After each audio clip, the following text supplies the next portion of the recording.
안녕하세요. 반갑습니다. 주갈성교회 유형우 목사입니다. 지난 한 주간 잘 보내셨어요? 여러분들 하나님과 한 주간 동안 동행하시고 하나님께 감사함으로 사셨다면 한 주간 잘 보내신 것입니다.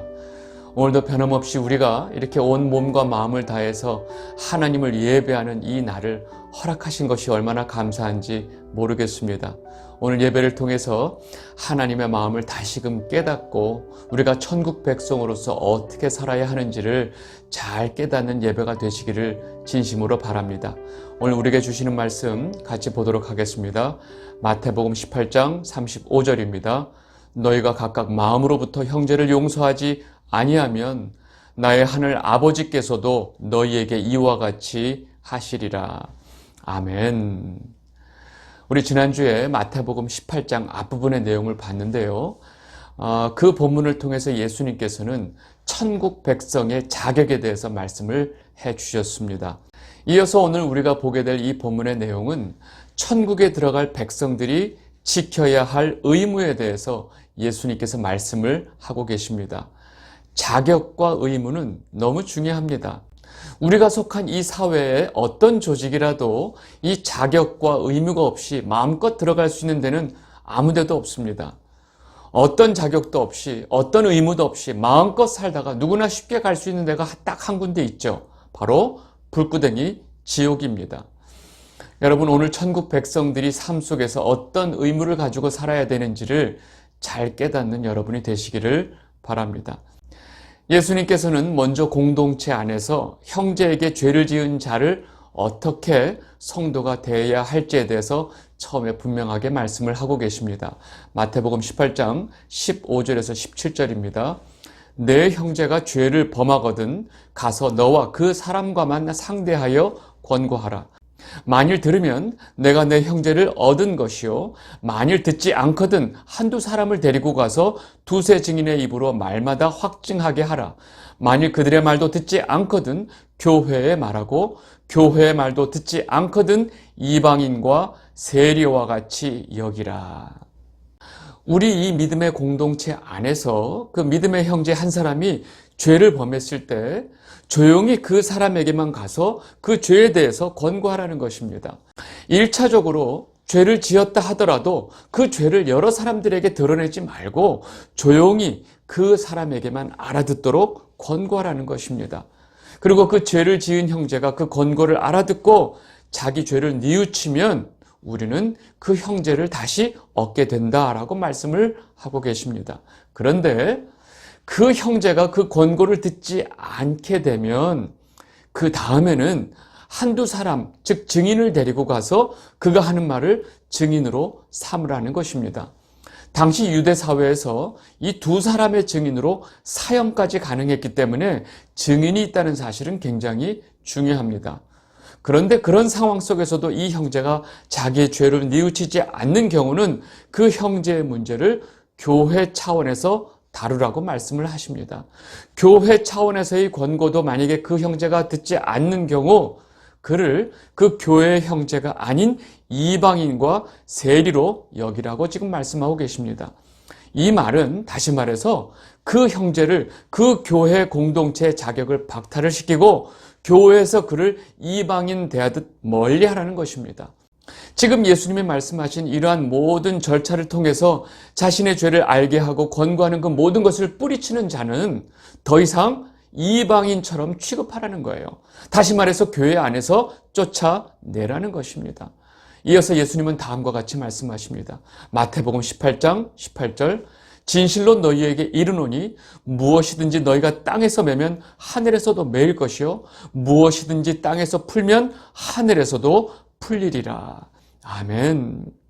여러분, 지금 예수님께서 말씀하신 너희는 바로 예수 그리스도를 머리로 삼고 있고 신랑이신 예수님을 사랑하고 있는 예수님의 신부인 교회 공동체를 말하고 있습니다.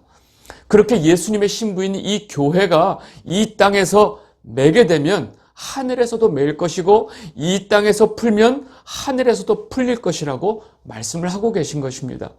지금 예수님의 이 말씀은 교회가 엄청난 세상적인 권력이 있다고 말씀하시는 것이 아닙니다. 반대로 이 세상의 권세가 절대로 감당할 수 없고 할 수도 없는 이 교회만의 영적인 권위를 말하고 계신 것입니다. 예수님께서는 주님의 몸된 교회가 이 땅에서 결정한 일에 대해서 하늘에서도 그 뜻을 인정하고 따르게 된다는 이 교회가 가지고 있는 엄청난 영적 권위에 대해서 분명하게 말씀을 하고 계신 것입니다. 우리는 여기서 굉장히 중요한 부분을 짚고 넘어가야 합니다.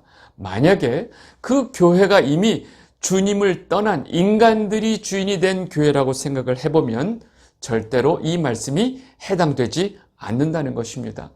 놀랍게도 교회가 주님을 빼버리고 인간이 주인이 되어버린 교회들이 너무나 많이 있습니다. 그런데 그런 교회들이 오히려 특별히 이 말씀을 굉장히 강조하면서 교회의 막강한 권력을 성도들에게 행사하는 경우가 많이 있습니다. 이미 주님의 몸된 교회의 자격을 상실한 교회는 그 어떠한 하늘의 권세도 주어지지 않는다는 사실을 우리는 분명히 알아야 합니다. 이어서 예수님께서는 이렇게 하늘을 움직일 수 있는 교회의 권위는 그 교회의 그 교인들 숫자나 크기와 상관이 없다는 것을 다음과 같이 아주 강조해서 말씀을 해주십니다. 마태복음 18장 19절에서 20절입니다.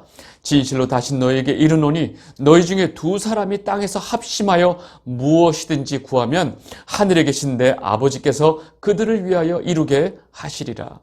두세 사람이 내 이름으로 모인 곳에는 나도 그들 중에 있느니라. 아멘. 방금 전에 예수님께서 말씀하신 그 교회의 권위는 예수님의 이름으로 모인 두세 사람이라도 가능하다는 것입니다.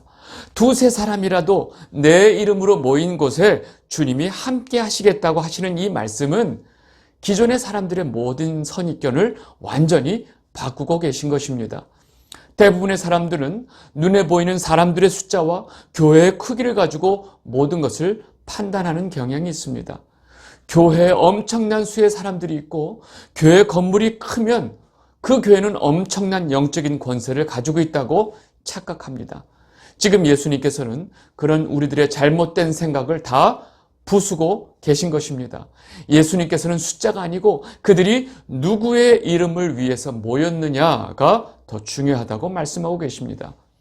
여러분, 이 땅에 하나님을 대적한 제일 첫 번째 가장 큰 세력은 바로 니므롯과 함께 바벨탑을 지은 자들이었습니다.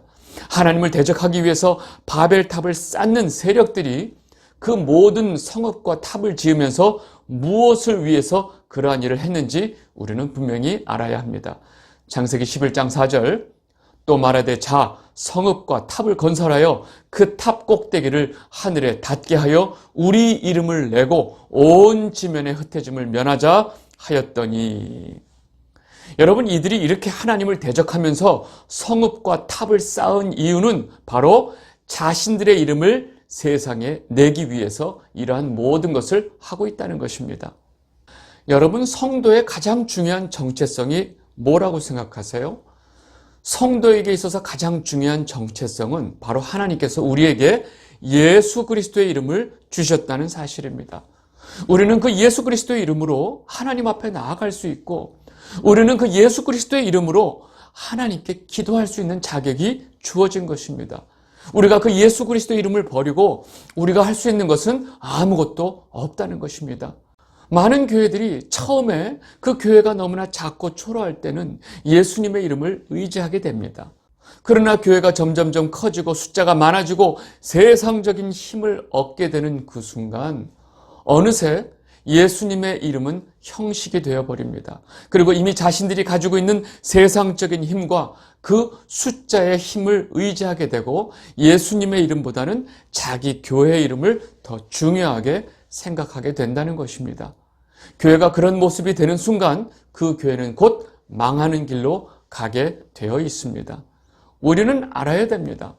성도, 교회의 가장 중요한 정체성은 바로 우리 이마에 하나님의 이름과 예수 그리스도의 이름이 있다는 사실입니다.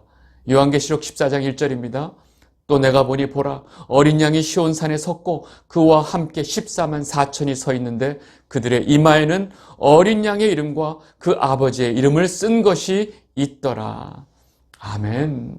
하나님의 백성, 즉 교회를 상징하는 14만 4천의 그 이마에 무엇이 있느냐? 바로 어린 양의 이름과 하나님 아버지의 이름이 있다는 사실을 우리는 분명히 알아야 합니다. 그렇기 때문에 예수님이 지금 이 말씀을 하고 계신 것입니다. 너희들이 내 이름으로 두세 사람이 모인 곳이 바로 교회이고, 바로 그들은 하늘을 움직일 수 있는 영적 권위가 있다라고 지금 예수님께서 말씀을 하고 계신 것입니다. 이때 베드로가 질문을 하죠. 마태복음 18장 21절입니다. 그때 베드로가 나와 이르되 주여, 형제가 내게 죄를 범하면 몇 번이나 용서하여 주리이까? 7번까지 하오리이까? 여기서 베드로가 예수님께 7번까지 용서할까요? 라고 물어본 이유를 우리는 알아야 합니다. 당시 유대 사회에서 하나님의 말씀을 가르친다고 하는 그 바리새인인 랍비들이 그 형제를 용서할 때 몇 번까지 용서하라고 가르치냐면 3번까지 용서하라고 가르치고 있었다는 것입니다. 그래서 모든 사람들 머릿속에는 3번의 숫자가 박혀 있었습니다. 그런데 지금 베드로는 그 3번의 틀을 깨고 아주 과감하게 완전수 7을 사용해서 7번까지 용서할까요? 라고 예수님께 질문을 한 것입니다. 베드로가 형제를 7번 용서할까요? 라고 질문을 하면서 사실은 베드로는 속으로 내가 이렇게 말하면 주님이 놀라면서 나를 칭찬하시겠지? 라고 생각했는지도 모릅니다. 그런데 그러한 베드로의 질문에 대한 예수님의 대답은 베드로의 기대를 완전히 넘어서는 것이었습니다. 마태복음 18장 22절입니다. 예수께서 이르시되 내게 이르노니 7번뿐 아니라 7번을 70번까지라도 할지니라.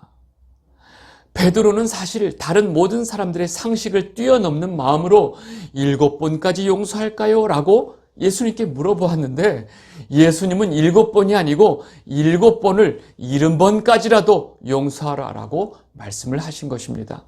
그렇다면 예수님은 우리에게 490번까지 용서하라 라는 말씀을 하신 것일까요? 아닌 거 아시죠? 여러분, 예수님의 이 말씀은 너희는 다른 사람을 용서할 수 있는 주체가 아니야 라는 것을 우리에게 말씀하고 계신 것입니다. 우리가 누구를 용서할 자격이 없다는 사실을 깨달으라고 예수님께서 지금 이 말씀을 하고 계신 것입니다. 그리고 이 사실에 대해서 제자들이 잘 이해할 수 있도록 그 다음에 비유로 설명을 해주고 계신 것입니다. 우리는 이 비유의 말씀을 통해서 예수님께서 하시는 말씀을 더 잘 이해할 수 있습니다. 예수님은 한 임금과 그에게 엄청난 빚을 지고 있는 종의 비유를 통해서 우리 누구도 다른 사람을 용서할 자격이 없다는 사실을 설명을 해주고 계십니다. 한 임금이 있었고 그 임금에게 1만 달란트를 빚진 자가 비유에 등장합니다. 마태복음 18장 23절에서 25절입니다. 그러므로 천국은 그 종들과 결산하려 하던 어떤 임금과 같으니 결산할 때에 1만 달란트 빚진 자 하나를 데려오매 갚을 것이 없는지라. 주인이 명하여 내 몸과 아내와 자식들과 모든 소유를 다 팔아 갚게 하라 하니. 여러분, 여기서 지금 임금에게 1만 달란트 빚진 자 하나가 오죠. 여러분, 지금 1만 달란트가 얼마나 큰 돈인지 여러분들 감이 없기 때문에 제가 간략히 설명하겠습니다. 한 달란트는요, 이 한 달란트도 엄청난 돈인데 6천 데나리온입니다. 그리고 어른 한 명이 하루 종일 일해서 받는 하루 품삯이 한 데나리온입니다. 여러분, 6천 데나리온이라는 게 얼마나 큰 돈인지 아시겠어요? 다시 말해서 한 달란트는 6천일 동안, 여러분 6천일을 지금 연으로 바꾸면 16년이 좀 넘거든요. 16년 동안 하루도 쉬지 않고 일하면 받을 수 있는 돈이 1달란트란 말입니다. 여러분, 1달란트가 이렇게 16년 동안 쉬지도 않고 일해서 벌 수 있는 돈인데 그러면 1만 달란트는 얼마나 큰 돈일까요?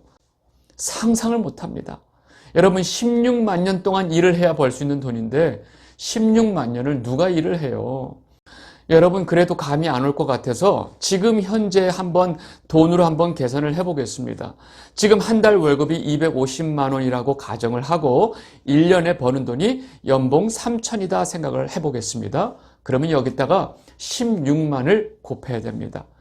여러분 16만을 곱하게 되면 4조 8천억 정도 됩니다. 여러분 이게 무슨 말이냐면 1만 달란트라고 하는 돈은 정상적인 평범한 한 사람이 도저히 갚을 수 없는 돈이라는 것입니다. 그 돈을 갚는다는 것은 완전히 불가능하다는 것입니다. 여러분 우리의 죄값을 우리 스스로 절대로 갚을 수 없다는 사실을 예수님께서 이렇게 비유로 설명을 하신 것입니다. 그런데 그 엄청난 돈 1만 달란트를 이 임금이 불쌍한 마음으로 전부 탕감을 해주는 것입니다.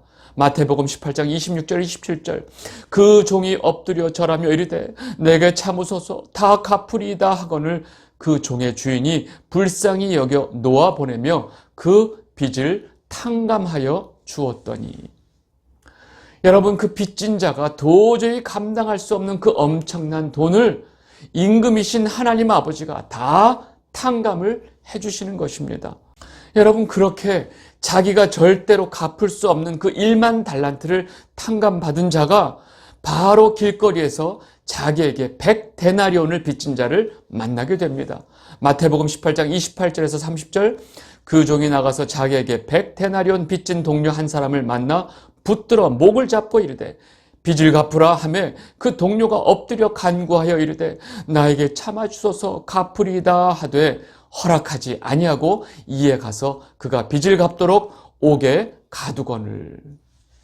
여러분 지금 임금에게 1만 달란트를 탕감받은 자가 자기에게 100데나리온을 빚진 자를 만난 거예요. 그리고 그의 목을 잡으면서 돈을 갚으라고 추궁을 하는 거예요. 그 사람이 용서해 주시고 제가 갚겠습니다. 참아 주십시오 하니까 그의 그런 모든 요구를 무시하고 그 사람을 옥에 가두어 버리는 것입니다. 여러분 이 말도 안 되는 악한 짓을 하는 자가 누구일까요? 바로 하나님의 긍휼로 죄값을 다 사함받은 우리가 우리에게 사소한 잘못을 한 형제를 용서하지 못하고 있는 이 모습을 예수님께서 이렇게 비유로 말씀을 하고 계신 것입니다. 만약에 우리의 죄를 하나님께서 용서하지 않으셨다면 우리는 이미 수십 번 사형을 당했을 것입니다. 그런 우리의 죄를 하나님의 은혜와 사랑으로 용서를 받고 우리는 지금 이렇게 멀쩡하게 살고 있으면서 우리에게 사소한 죄를 지은 형제를 용서를 안 하고 있다는 것입니다. 그리고 언제든지 그 형제에게 그 죄값을 치르게 하려고 벼르고 있다는 것입니다. 여러분 이런 자를 그 임금이 가만두겠느냐라고 예수님께서 우리에게 반문을 하고 계신 것입니다. 마태복음 18장 32절에서 34절입니다. 이에 주인이 그를 불러다가 말하되 악한 종아 내가 빌기에 내가 내 빚을 전부 탕감하여 주었거늘 내가 너를 불쌍히 여긴 것 같이 너도 내 동료를 불쌍히 여김이 마땅하지 아니하냐 하고 주인이 노하여 그 빚을 다 갚도록 그를 옥졸들에게 넘기니라. 여러분 예수님께서 내가 긍휼과 사랑으로 너희가 도저히 갚을 수 없는 그 너희들의 모든 죄값을 대신 다 치르고 다 사해 주었는데 너희가 형제를 용서하지 못하는 것이 말이 되느냐라고 지금 말씀을 하고 계신 것입니다. 그래서 7번이라도 용서할까요? 라고 물어보는 베드로에게 7번이 뭐냐? 7번을 70번이라도 너희들은 용서해야 한다라고 예수님께서 말씀을 하신 것입니다.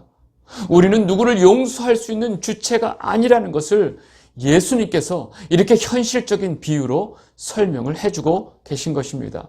그리고 예수님께서 천국 백성으로서 누구를 용서하는 것이 얼마나 중요한 것인가를 다음과 같이 결론적으로 말씀을 해주십니다. 마태복음 18장 35절입니다. 너희가 각각 마음으로부터 형제를 용서하지 아니하면 나의 하늘 아버지께서도 너희에게 이와 같이 하시리라. 아멘.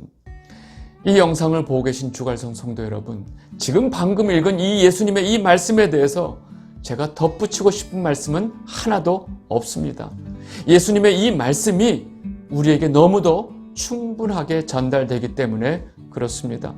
여러분 천국 백성으로서 이 땅에 살아가야 되는 성도의 의무가 무엇인지 아시겠어요? 오늘 이 말씀을 듣고 난 후에 조용히 아직도 내가 용서하지 못하고 있는 사람이 있나 한번 깊이 생각해 보시면 좋을 것 같습니다. 그리고 우리는 하나님으로부터 어떤 용서를 받았는지 깊이 한번 생각해 보시면 좋을 것 같습니다. 그리고 여러분들 모두가 우리를 향한 하나님의 긍휼과 은혜의 깊이를 한번 잘 깨닫는 여러분이 되시기를 진심으로 바랍니다. 오늘 말씀 여기까지 하도록 하겠습니다. 감사합니다.